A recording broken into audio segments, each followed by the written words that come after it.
So, the first question is the hardest, and that's what's your name Doris. Just my, and last name as well. oh, Doris Rutter, Perfect. And when were you born? April the 8th, 1921, And where were you born? in Manchester. Hmm. What did your father do for work? My father was a grocer, he had his own store. Okay. And did you go to school in Manchester? Yes, I did. Do you remember the school that you went to? Oh, yes, I can remember a lot about my childhood. Yeah, Can you? and most things. Um, yes, well, it was an infant school. And then it was called, I think it was called Homer Street.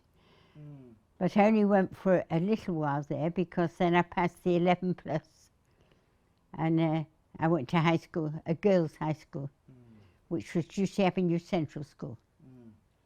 Was your father involved in the First World War? Yes, he was wounded too. Wow. Yes. So he was in the army for that? He was in the army, he was a volunteer.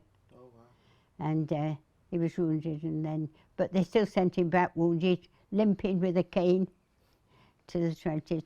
Yeah. Yeah. Crazy, And, eh? yeah. And then when he came back at the end, the war was finished, there was no work for him. He went back, he was going to be in engineering, and he was, and his job had been given to somebody else and they wouldn't give back. So he thought, right, what can I do? I'll be a grocer. I'll be a grocer. He had a friend who had gone into wholesale, and he always wished after that he had gone into wholesale because there was a lot more money in it. But he went into that and made a great success of it. He and my mother worked very, very hard, always, for a long, long time. But we were very much in love with each other, and we were always so pleased that we lived in the kind of home we did, where everybody loved everybody, and there was very little arguing or anything like that. And they did well. And when they got a bit of money together, they got a better shop, and then a better shop. Did And he they made good living for all of us, always. And my mother worked with him always. did they feel the effects of the depression or not really? Did they? Feel the effects of the Great Depression, or was their business successful and they didn't worry Oh about yes, it was hard, very hard work I think to start with. Yeah. But they were both used to hard work, they didn't mind that. Yeah. And they were very happy always, so you can't beat that. Good parents.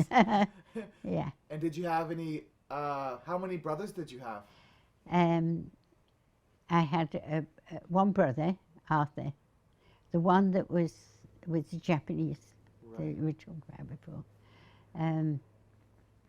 But I had an adopted brother too, whose father died or he wasn't married or something. What was I his don't name? know. And so Eric. Oh, same name as me. Really? Yeah. Eric. His name was Eric. So he just came to live with us. He was 7 months younger than me, and he shared my pram. He sat at the other side. And but we all just grew up together. We were one family. We were four. I had a little sister, and then Arthur that was with the Japanese, and Eric. There were four of us. What was your sister's name? Olive. Olive. Wow. So you were a very close family by the sound Very of it. close, very happy, always. We didn't have a lot of arguing or anything like that. My father believed in, and my mother, in a loving home and kind to each other. And you sorted your differences outside, not inside where you're upsetting other people. So we learned a lot of lessons. I bet. Yeah. Do you remember hearing about what was happening over in Europe with Hitler rising to power, or was that not really talked much about? I can't really remember such things. And when I was 10 years of age, I had a very serious illness and almost died with it. Wow. It was called septicemia. And a lot of people don't recover from it even now. They've never had anything to combat it, you know. I was lucky. I was off school for nearly a year. And I did get better, which was quite a miracle. That is a miracle. And no, it's been everything's been fine since. So Yeah. So I guess when war was declared, yes, where were you? You were out of when high war was school? declared, I was working. Okay. I'd left school. I'd been to. I left school and then I went to a clerical school as well. Then for adding machines and things like that. And then I really wanted to join the Wrens then. You see, I was 18. Why? And I was ready, I was raring to go. And but Arthur was missing. And Eric, the other brother, the half brother, he died with something, some kind of illness. He was in the forces, but he died. And that was it about. Where was I up to now? Can't remember. You're telling me, why did you decide to join Uh, the Wrens? oh, that's right. Yeah. That's right. So I wanted to join the Wrens. Why? Why? Yeah. I just love the idea of the sea and living on islands and things like that. That appealed to me. I didn't want to be in the city. I'd been in the city all my life, you know. So I wrote that I was going to, and my dad took me aside one day, and he says, "Let's sit and have a talk." So we sat, and you could always talk to my brother and father. So we sat and talked, and he said to me, "Doris, I want to ask you something." I said, "What is it? I want you to do something for me." He said, "Could you please not go in the Wrens just now until we know about Arthur?" He said, "It's too much of a shock for you, Mum, you know." And I was only thinking about me, you know, wanting to go off in the big city. So I said, "Okay, Dad." And so I did wait. I did wait a year and a half or 2 years, something like that. And my dad said to me one day, but I did extra work. I worked in the office, but I also worked at weekend for free underneath Piccadilly Gardens in the dungeons underneath where the police had the police station. And I worked there on the telephones, calling ambulance cars, things like anything. There was a lot of fires, of course. The whole city was on fire. I saw all that.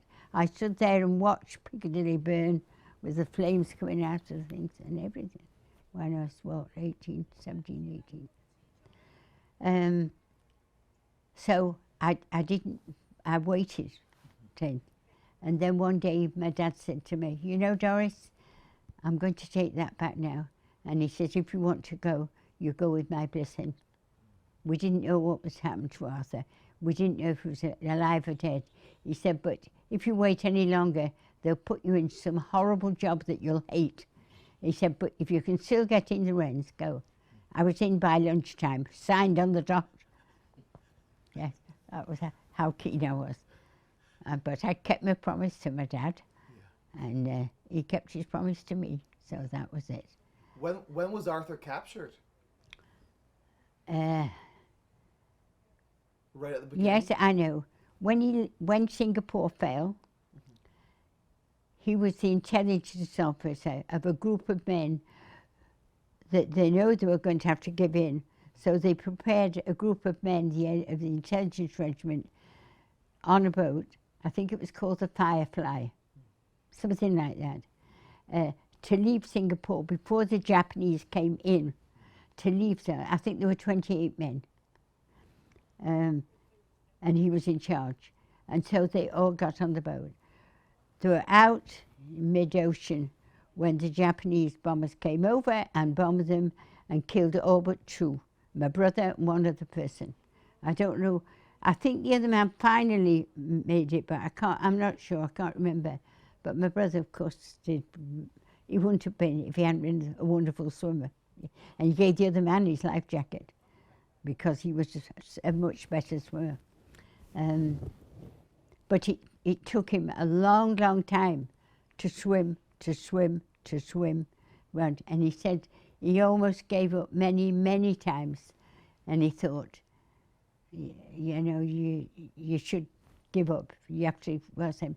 But he said he'd always practiced doing the perfect breaststroke. He used to give exhibitions in England for the perfect breaststroke. And he'd always done it, and he said, I was talking to my dad as I was swimming, and I was saying, Dad, I can't try anymore, but I'll just have one last try, and I will do the perfect breaststroke. Watch me. And he did the perfect breaststroke, and he thought, something's happening, something's here. And do you know, I could feel a current, and he went onto land. Was him, he swam, and was him. But who should be there but the Japanese? And they came and dragged him off and threw him in prison. And that's him. And there were a lot of Englishmen on that island who'd been captured. And he was there really, living in the jungle rough for the rest of the war. And they'd already, Lady Mountbatten, she was very interested in getting hold of all the prisoners and that nobody was left behind. And she came out to their camp and got them way back because they were very well ill-treated, you know. Mm-hmm. Very yellow and very, very thin, terrible malaria. When he was home in the bed, the whole table would be going up with his body, the vibration of the body. How she shiver with that. I can remember it now, the noise of it, yeah. But anyway, he got better, bit by bit, but as better as he ever would be. Anyway, so that was something else. That's another little story. During the war, did you know he was alive, or did you not have any idea? No, we didn't know he was alive. Not for 7 years, I think. Gosh, it's crazy. No, we didn't know he was alive. We just hoped and prayed, and we were all sure he was our Arthur and make it, and he did. Yeah. You know. So what happened with Eric? Eric died. With something. He was sick, and I think it was something to do with kidney disease or something like that. While he was while he was in the army, he was on the anti-aircraft guns down south, and sleeping on the concrete at night in freezing cold weather and things like that. He got sicker and sicker and sicker. Nobody relieved him or anything like that. And in the end, he collapsed and didn't get over it. He was 7 months younger than me. And when they transferred him to a hospital in the north of England, and I went to see him, and we sat and talked and did all those things. And I was only with him just a few hours, but we talked, and he didn't seem in any pain, but we talked and things. And then he said he was feeling sleepy. And he closed his eyes, and the nurse came in and she said to me, I just want you to wait outside a minute. And so I did, and I came back in and she said, he's at peace now, he's dead. He died. She said, I didn't know he was going to die. I was just sitting, I'd got leave and come down from the Shetland Islands on the boat to see him, so that was, it was sad, you know. That must have been a shock for you and your parents. Oh, yeah. And there were a lot of shocks, believe me. But you know, I remember everything so clearly. You do? It's amazing. I do. I can remember being about 2 years old, just a tiny kid. And I can remember going home from somewhere one night, and it was past my bedtime, and my dad put me up here on his neck, and I snuzzled in, and I thought, where am I? Oh, but I'm with my dad. Oh, I'm okay. I could go to sleep. Nothing had happened to me on my dad's shoulder. So tell me a bit more about the Wrens. So where did you sign up? In Manchester? Oh, yes. Yes. Yes. Well, they sent me up to London. Okay. And I was at the railway station ready to go on the train and saw other people doing the same thing. And there was another blonde girl. I was very blonde and she was blonde. And we got on the train at the same time in the same compartment. And she said, "Are you going to London?" So I said, "Yes." "Why?" She said, "You're not going in the Wrens." I said, "Yes, I am." She said, "So am I." And so she said, she said, "I'm going to Westfield College." I said, "So am I." "I'm going to be a telephone operator." "So am I." So, and from then on, we were the best of friends. The only thing was, when we were there for 6 months, and then we went. Oh, they came and asked for volunteers. They were opening a new station in the Shetland Isles. It was mostly for submarines. We both volunteered for it, and we both got it. And there were about 10 of us there. It was only a small station, but we loved it. Absolutely, Shetland is beautiful. It's a lovely place. The air's clean, and the people. Well, I don't know if it is now. It was then. It was fresh and absolutely unspoiled. The people are lovely. They're lovely people. And it's a small little place with country. You can swim in the sea. It's very, very cold, but you can swim in the sea. And so we were there for about a year, I think, something like that. And one day we're walking along the street, and Judy said to me, "Do you know, my neck's gone kind of stiff on one side. I can't move it." She said, "You know, the guys on the right-hand side that are passing, they all think I'm ignoring them, and I'm not, you know." I can remember now, she said. She was a very nice girl. Anyway, she went to sick bay, what's the name? And she had leukemia.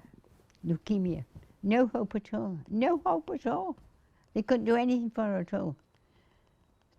She had to leave the Wrens, of course. She was dismissed. She went home. She just went home to die, really. And so that was that. Judy, but I've made many new friends after that and that, but that was Judy, and that was that first one. Her name was Judy? Judy Sprouson, her name. And she lived Stockport, Manchester, you know, that district, yeah. But I've made lots of friends after, you know. And there was only 10 of you? Pardon? There was only 10 Wrens that worked there? You said there was only about 10 Wrens? Oh, there weren't too many, and then but more came. But it was never a big station or anything like that. But I love working with submarines and so that. Yes. So what was your job exactly? What? Yeah, what did you do exactly? Oh, I was on the switchboard. 2 of us, often at night. Very busy. Winston Churchill and other big guys do a lot of running at night. But they had what they call, what do you used to tell? I told you the German, I can't remember the name now. They had a special telephone. Their phone was usually a different colour, red or something like that. You couldn't listen to that at all. You picked that up. It was like a baby garble. Go, go, go, go, go, go, go, go, go, go, go, not a word. You couldn't get that. But it was only on Winston Churchill's telephone. The very big, important people had scrambler telephone, and it was red. Interesting. So I do remember a lot of it, don't I? You remember a lot of it. It's amazing. Yeah. Mind you, I was never a drinker. I never had alcohol like that. When I went in, I was going to have it. I never had one in all the years I was there, ever. It's probably why you've been able to live so long. So maybe that's why my head's clear. Yeah. So where were you sleeping? Where did you guys have barracks that you'd? I'm sorry. Where would you sleep at night? Where would you sleep? Oh, in a house. Okay. Yeah, it was called the Wrennery. And they had about, in the end, when we had more people there, we had about 3 of them. one we went to for meals, and the others there was just like allocated bedrooms and all the rest of it. And it was next door to the town hall, and they had a dance every night. So if you weren't working, you could dance. Did you go to the dance? Which I was quite a dancer. I did a lot of dancing. But Yeah. but I loved being a switchboard operator. That really appealed to me. Yeah. Mm-hmm. So did you have a boyfriend during this time? I had several. It's like, I had a lot of boyfriends. Yes. Yeah. Yeah, a lot of men. I knew a lot of really nice young men. And I knew a few young men that never came back in submarines. Always seemed so sad that, you tee them off and talk. You never knew where they were going. They never knew where they were going anyway. And the only indication really of it, you've lost the submarine on the bottom was only when they take that little flag out of the wall. You don't know where it's gone. Nobody knows where it's gone. It's awful, isn't it? And so I can't say you ever get used to it. Horrid thing. So, but they had a good time dancing, the lads. They used to. There wasn't anything else to do. There was a little tiny cinema. But you couldn't, there was never any, no men ever came in the runway. You couldn't have, no men came in at all. Only there was women staff and all the rest of it. But no men. But there's some very nice ones. They had dinners and they had Highland balls. Really wild dances, where they all wear the kilts. The Scotsmen all wear the, and a lot of them were kilted regiments, you see. They wore all those, the sporran or what's the name, yeah. And then, if it was a very special occasion, the women could wear evening dress. So you could I sent home for my evening dress right away, of course, hoping I'd get invited, which I was. And I went to a few of these Highland balls, but they were only this, they were the real Highland thing with where the men all wore the Scottish kilt and everything. A lot of Highland regiments up there. And they taught us the ate some reel and all this caboogle, whatever it was. But it made life go round, But I loved living in Shetland. The air was fresh and clean. And when you're not working, you could walk for miles anywhere, everywhere. And it was safe, apart from the fact that we weren't that far away from Norway and things like that. And a lot of things went under the table. A lot of things, you knew that things were happening. You didn't talk about them, you didn't hear about them, but there were things went on. People arrived, people came from Norway and things like that. Little boats went out without lights and there were all kinds of things, but it was part of the war. And it was all called, what was it called, Jim? Was it called wasn't the Shetland bus, or the Shetland something? And it wasn't. It sounds like a bus or something, but it wasn't. It was really a line that must have been open, You saw Norwegians in Shetland that weren't there one day and there on the next day and things like that. I think they did raids and all kinds of things. Yeah. Were these people that were trying to escape from Norway? Or doing yeah, people arrived from Norway. Some women came and went to London to join the Wrens. All things went on. Yeah. Was it called the Shetland bus or something like that? Yeah. I don't know. But it was never official. I just heard there was a lot going on about it. Were there ever any planes that would fly overhead? Or not really up there? No, I don't ever remember that. No, Interesting.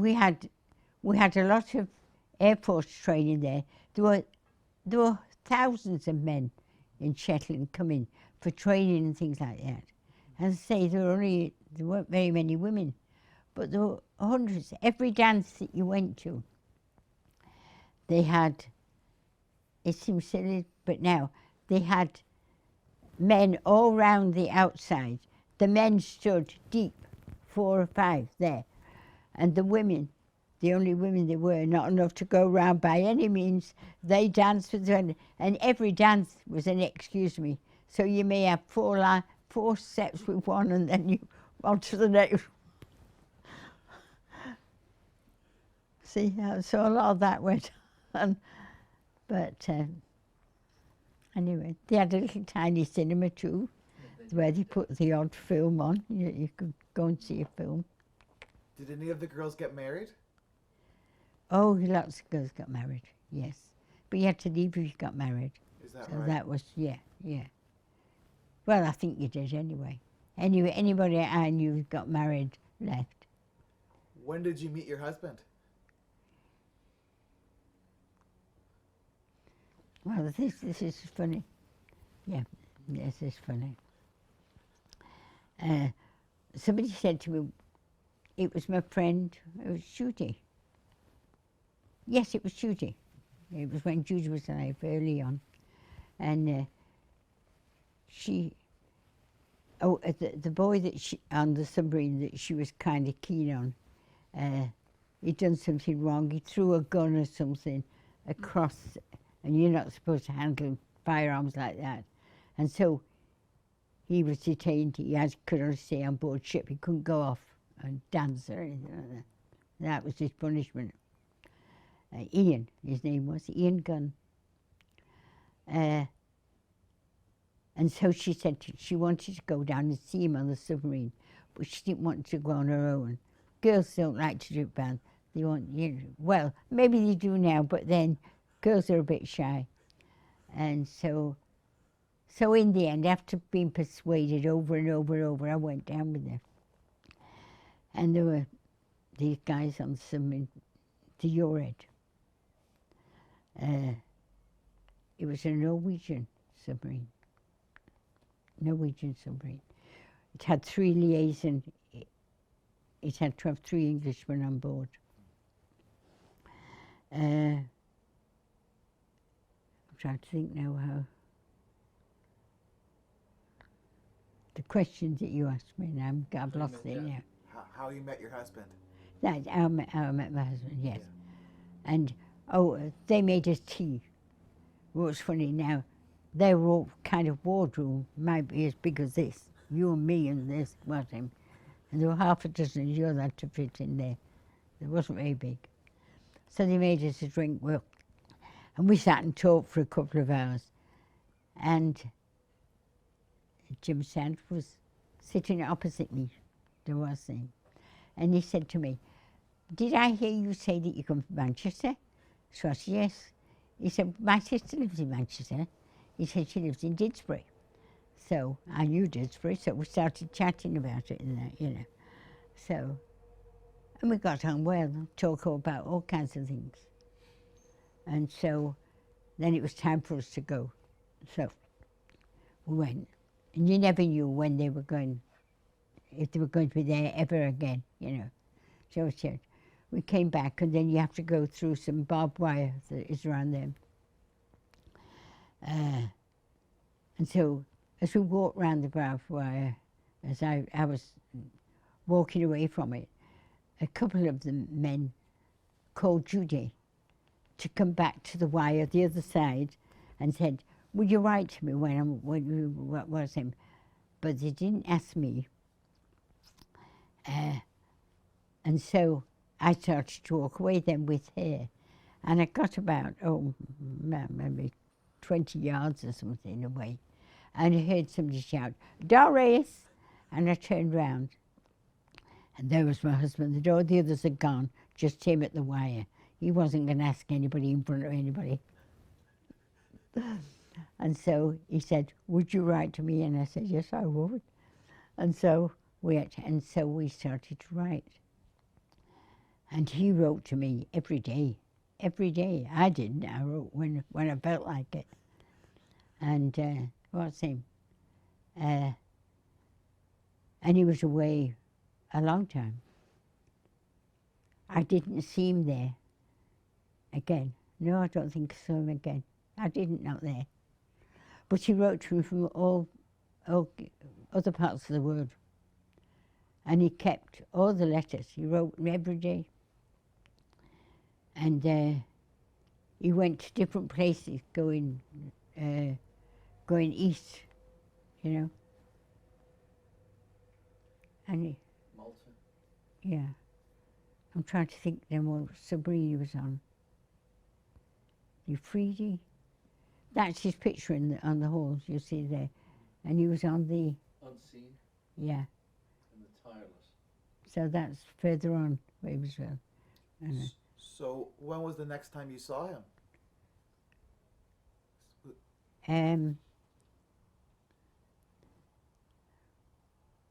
The next time I actually saw him, was in Manchester, on Piccadilly. He wrote to me and said, I wrote these letters.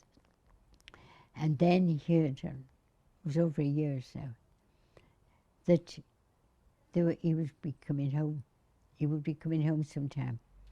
And he said to me in the letter, and I was amazed, he said to me, he said, I was just thinking, what kind of an engagement ring would you like? Oh, I nearly died.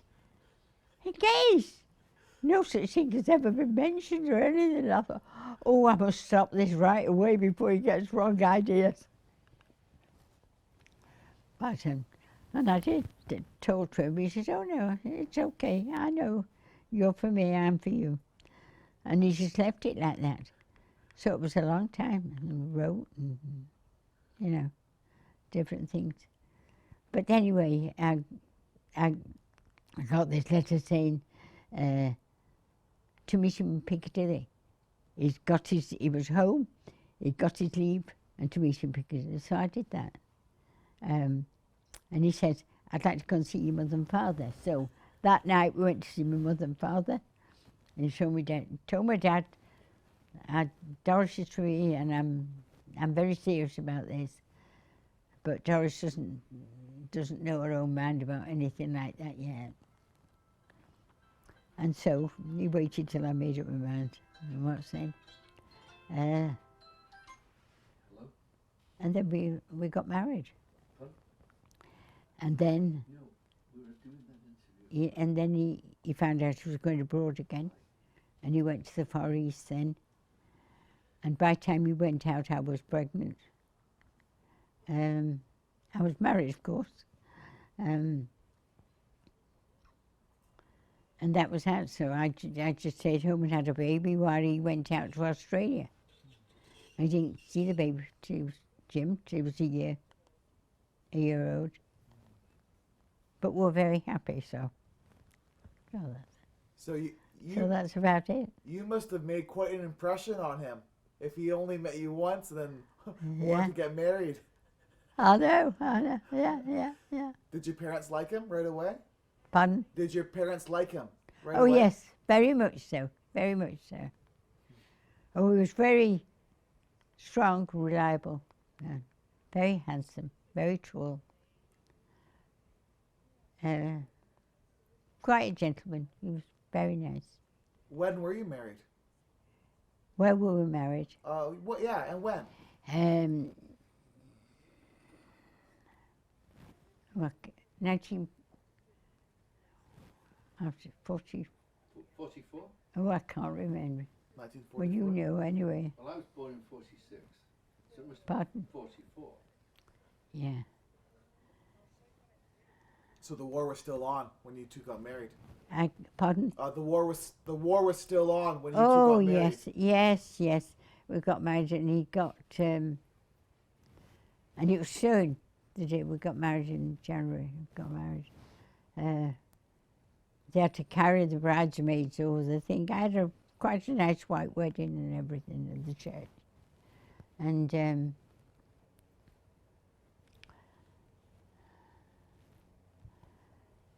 I'm trying to think what happened next then. Where'd you get the dress? And then, pardon? Where'd you get the dress? Oh, I borrowed it from somebody. They had a scheme, because when you were in the forces, you didn't get any clothing coupons. Other people got clothing coupons, but you got uniform, you see. So you didn't. So I didn't have any. Used to bribe the woman to take a chip for pajamas and let you have a nice frilly nightie or something, you know, instead. So you borrowed the wedding dress. I borrowed the wedding dress, yes. Lovely lace, Italian lace. It was a friend who'd been married, you know, and lent it to me. Yeah, and people did that. Went to Dunoon. And we went to Rosson's, we went to Wales, North Wales, for our honeymoon, yeah. And this only seems a funny little incident, but right up at the place, the little hotel that we stayed, was on one side of the street, and on the opposite side of the street was a tall building, and where they put all troops in on several floors, you know, and they were, you could see them at the windows and what's them. And they must have known that we were just married and all the rest of it. And they used to all wave and all. I can't remember. They were all, woo. You know, our soldiers can kind of fool around and what's the name? Well, I think they were a sideshow for. But still. What did you cook for dinner? Well, that was it. What did you cook So for it's dinner? I've told you quite a story, haven't I? What did you cook for dinner? Pardon? What did you cook for dinner? When did I cook? Do you mean what I was telling you about? Yeah. About On the honeymoon? well, what was I saying? We're talking about you cooking for dinner on your honeymoon. That's right. Well, all these soldiers, as I say, were opposite, and they had nothing else to do but look out the window waiting for whatever they were waiting for. And they used to kind of laugh at us, you know, and what's name, and kind of like remarks, different remarks from them. It was a joke because we were the only crew there on our honeymoon, you know, what time we went to bed, what time we got up. Or silly little things like that, you know, but we had lamb.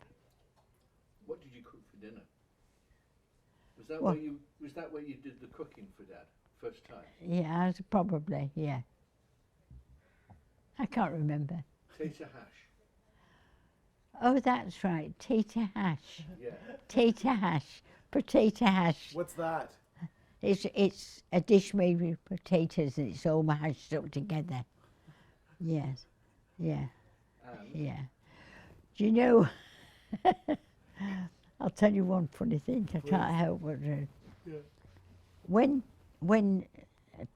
people had babies like you was a baby, you could go to the clinic because we didn't have enough food.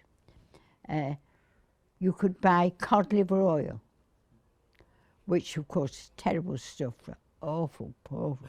Kids don't want it, they spit it out. Anyway, we always had loads of cod liver oil because nobody wanted to take it. But we could never get any oil to make chips. And so we had the bright idea of saving 2 bottles of this, giving the kids a bit less cod liver oil, they didn't like it anyway, and heating it and making chips.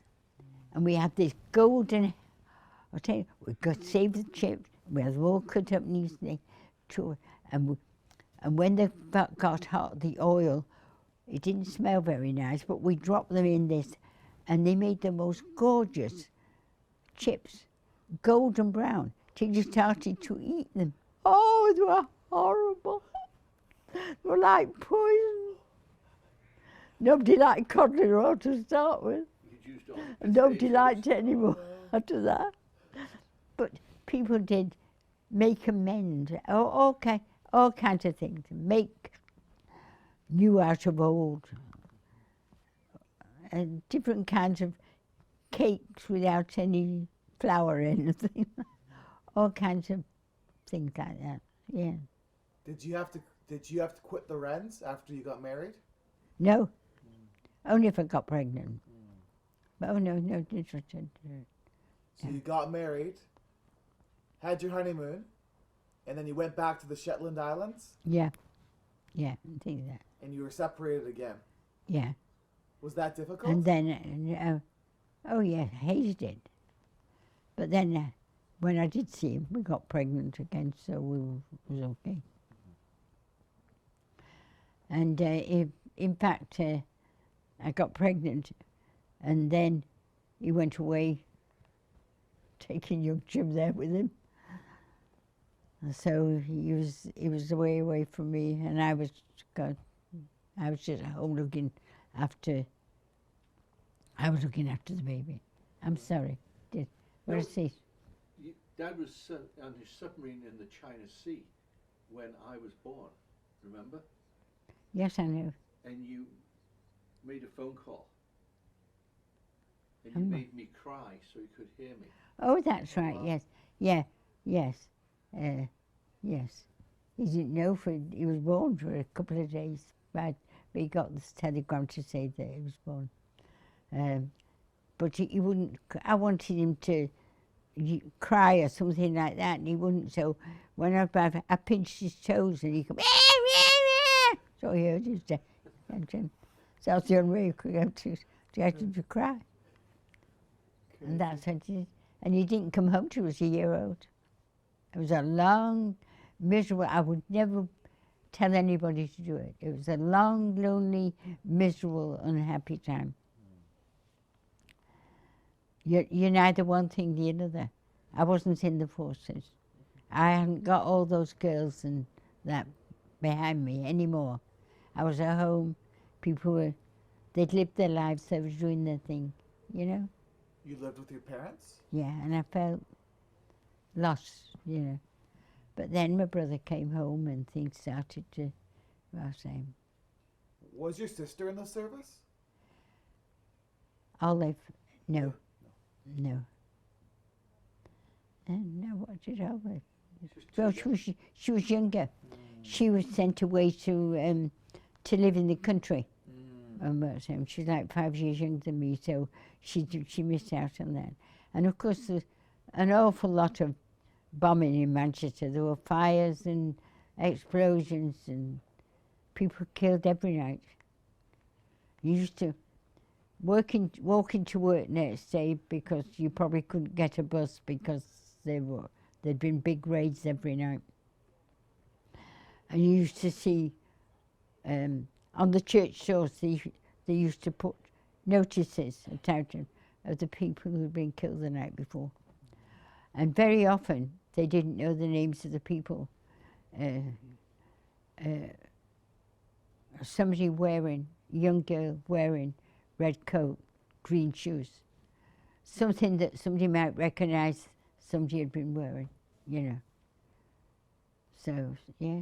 Awful. And I mean, there were two, what they call landmines, which were massive explosions. Just a couple of, just a few hundred yards, I suppose, that way, from where we lived and where the shop was. But it took down 2 whole rows of houses down, and all the people went with them.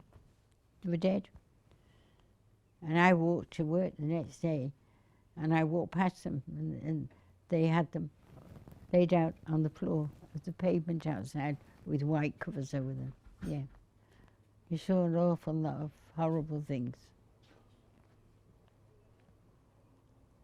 Aren't you sick of hearing me? Sorry? Aren't you sick of hearing me? No, you're great. In the Shetland Islands, you mentioned it, but how would you know that a submarine had been sunk? There was you said there was a map or something? There were maps in the mapping room, and they had little flags on. And when there was no flag, when the flag is taken away, That was about the only indication you knew. And there was one lady who was the mother of a submariner, and he was very keen on me. He was very nice, but I wasn't interested. But he wanted me to write to his mother. So I said, okay, and I wrote to his mother, and his mother wrote to me quite a bit. And she wrote to me quite a few times after I'd heard, no. And what could I do? I couldn't say nothing. I thought they were dead, I knew that, but it's not my place to say anything about anything like that, you know. I just said, I didn't know, you know. But you can knew, only say. But you knew that his submarine had been sunk? Well, nobody told me, but the flag wasn't there anymore. And that's about it. There's no, they don't usually have any communication if they're down under that. And also if they've stopped breathing. You go to the dock in the morning and the submarine that was there the night before was gone. Right? Yeah. Didn't know when you'd ever see it again. Oh no, that is true. Yeah. So most of these guys you only ever saw once. Yeah. Were there some that would come back and you? Oh, some used to come back. Yeah. Yeah. And we used to. We lived in. The houses were called reneries, where we lived, and we had a top bedroom right in the top like that, I'd say. So we didn't have any proper windows. We had the kind you have to stand on a chair and put your head out the top to look. And that's right. And we always knew when the submarines were in. And we were always hoping they'd be in time for the dance on tonight. If they were too late for the dance, oh well, what's that? So we stand on a chair and look through, and then we say, hey, yippee, they're in. So we've got something to dance with tonight.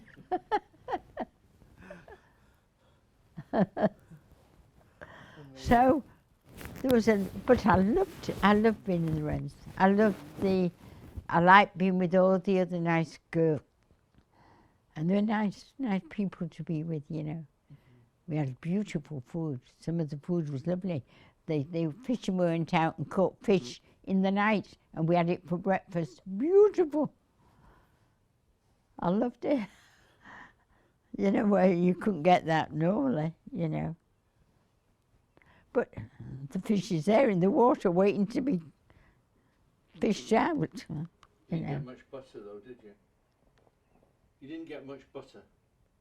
Huh? You didn't get much butter. Butter. You didn't get very much butter.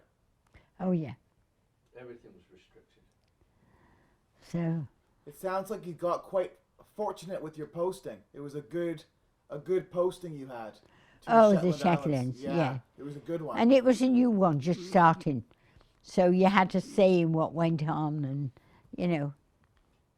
So, and the girls were nearly all new, young. We're all young, you know. Was it a secret that it was there? No. No. I mean, you didn't wear anything on your hat that told you where you were. You were just at HMS, that's all. And your mail went to an address in London. Didn't go to your parents. They'd say it was forwarded on from there. Things like that, you know. But have you ever been back to the Shetland Islands? Yes, I have. I went back 13 years after. I've only been back there once. Was it pretty much the same? Yes. Well, yeah, but a lot of the people were there. Some of the people. And some girls had married Shetlanders and stayed there. Yeah. Mum. Yes, lovely. Talk about meeting Jock in Souk. I'm sorry?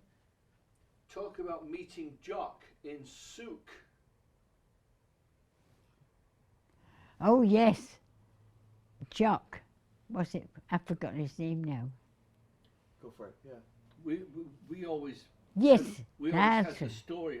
There was this fellow, a young man in the Shetland Islands, and Mum would ride on the back of his motorbike. Oh. Yeah, I used to go around And sometimes. about 10 years Well, ago. there was nothing between us, but he used to ask me to go for a ride with him, and I liked it. And I did all that kind of thing. Yeah, And you met him? he was nice guy. I had a And- girlfriend in Souk, and we were all, my parents and Arthur and Mary were all at dinner there. Yeah, And Mum so was this, talking about something yeah, about the Shetlands, yeah, and we suddenly realised that the friend of my girlfriend who was at the dinner Yeah. was Jock, whose motorbike she used to ride on in the Shetlands. What? and I didn't recognise him. I didn't even know him. Of course she did. Yeah, and I couldn't believe it. And I used to ride on his motorbike. He took me to see his two old aunts, I remember, at one time. But there's nothing between us. It was I wasn't in Friends. in what's name. We were just friends. And then this was all these years after here. I couldn't believe it, you know. But he changed when I knew him as a boy. As a boy, he wasn't very old. He'd be about 17, 18. He was a bit younger than me. And he was tall. He was slim. He was very blonde, naturally blonde, and athletic looking. He was a very good looking lad. And I knew his sister quite well too. And yet, when I met him at this friend's, all these years after, here, and it suddenly, I couldn't believe it because it changed to this gritty old miserable so-and-so. He put weight on, he was heavy, he was a grumbler, he'd gone very grey, and you couldn't recognise that boy in that man. I couldn't believe it. I'm still questioning it to this day. And he was awful, it was a real misery. Very, Everybody in the room was just. he was, They got the picture before Mum did that this was the same. Same person. guy. and we're all sitting there and they think, he says, "You're not my Jack, not my Jack."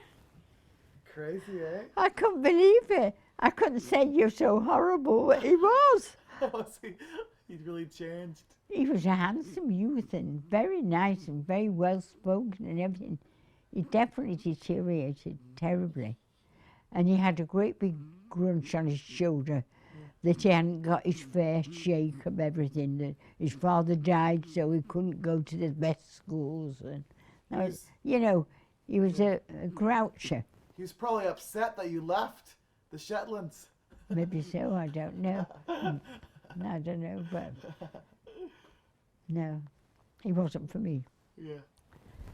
But I still, when I think for it, it's like having, you know, black and white together and you can't, you know, that's it, yeah. Did you ever see any of the girls that you served with again? Any of those wrens? No, not girls that, no, not girls that I served with, no. No. As I say, Judy died. Yeah. You had a friend. No, You had a friend in. no, Shetland. I've been to reunions. They have a reunion once a year. Nice. And I've done that, I've been then. In England. And yeah, but I've not really. I've maybe seen a couple of people that I've knew slightly, but never anybody that. One friend that I was fairly close to, and she was very nice, but she died with something I can't remember now what it was. You went to Edmonton to see. Pardon? You went to Edmonton to see Kit. Yes, but Kit wasn't in the Wrens. She wasn't in the Wrens, but she lived in Lerwick. Yeah, she was a civilian who lived in there. I became quite Friends with the civilians. friendly with some of the civilians. They were They were nice very people. nice to us, very nice. Yeah. Beautifully spoken, Really? beautiful. They speak perfect English, and Proper. really nice. Not like Scotland, no, beautiful, very, very nicely spoken, even sent.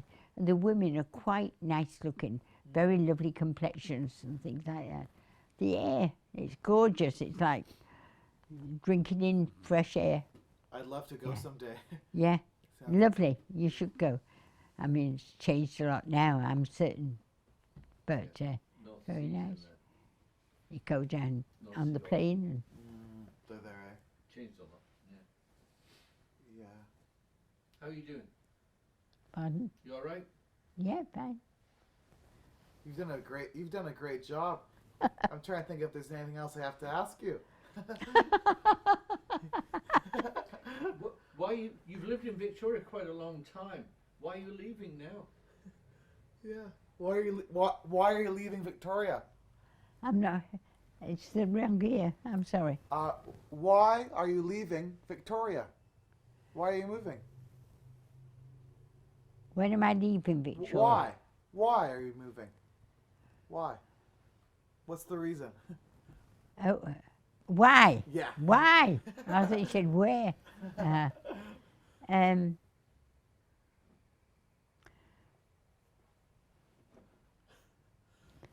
Because my life's changed now altogether, you know. Since it's just different. I'm sorry about nails and David Jim's and telling me. Olwen. Yeah. Well, There's no family over there now. yes.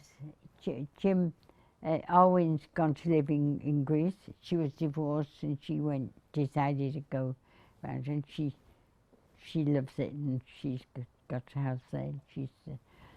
My brother, David. And my brother, Jim's brother David, he's retired from here, and that's right. He married on his travels around the world. There's a lot of that, you know, going off on a blackjack. He went to this part of Greece that we go to, and he met somebody and got married. He's been married, 4 times, I think. Unmarried, married, I think. Yeah. And he's got, how many children now? He's got 4 children. It's going to be But- a hotter climate. Pardon? It's going to be a hotter climate. That's right, yeah. The And last few years- he loves it there, He loves it. and he loves the people there. I've never and been what's there name? either. It's good sport. It's the way life used to be a bit, you know. Oh, It's yeah. nice, and the people are nice and they're kind, Oh, that's good. and Is there much English? there's lots of little Yeah. lots of little villages, Beautiful. and the people are kind. I don't know. And it's very pretty. It's very Mum lived kind of there. healthy. Mum, you lived there for 2 years with Dad. Pardon? When Olwen first went to live in Crete, you and Dad went and lived there too. Oh yes. Yes. Well, and then you could get your ticket. I don't know what you can now, but here if you buy, then we could go, and we had up to 2 years to use the return. That's nice. Well, that was nice. It gave you a Perfect. chance to try life, Yeah. and so that's what we did, and we liked it, but then we stayed in England, and bought a car, and got a little cottage, In Yorkshire. and stayed there for months, and liked that, and did all that, and we kept saying, what should we do, what's the name, but we like what we're doing, and then we went back. Because Greece there's more again. of a family there than Yeah. here, the last few years we've been back with Mum Yeah. to a visit. lot. And we thought that her last trip, last time would be it, but she wants to do one more trip and stay there. Yeah. And this also, is- I this thought is maybe it. I looked at it and I thought maybe it's a year. You couldn't. Jimmy's marvellous to me, and I couldn't, say any more for him. But at the same time, I would be very lost if I didn't have Jim, because I mean, people are friendly, but not that friendly, so that you are on your own, a little, you know. So without Jim, I could go many days and never see anybody. People all keep themselves to their own little place in there, you know. And especially if you start to get a little bit that you're not as strong as you were, or yeah, and your hearing aid, that makes a difference too. So you start to think, well, maybe I should be closer to where I'm, and also I shouldn't always be dependent on Jim. That's not fair. And so, and David is married in that village, and Owen has had divorce and settled down there in the village. My little great grandchild is there, and Perfect. and my other nieces, nephews, you know, One more grandchildren, family. they're all there. Yeah. They're all there. One lives next door, one lives around the corner. Yeah. David said, I've got at least a nice house, very nice house. And it's kind of a 2-bedroom down, each with its own suite and everything. So to start with, David's going to stay with me. And if I want to have it just by myself, that's fine. But and I enjoy his company anyway.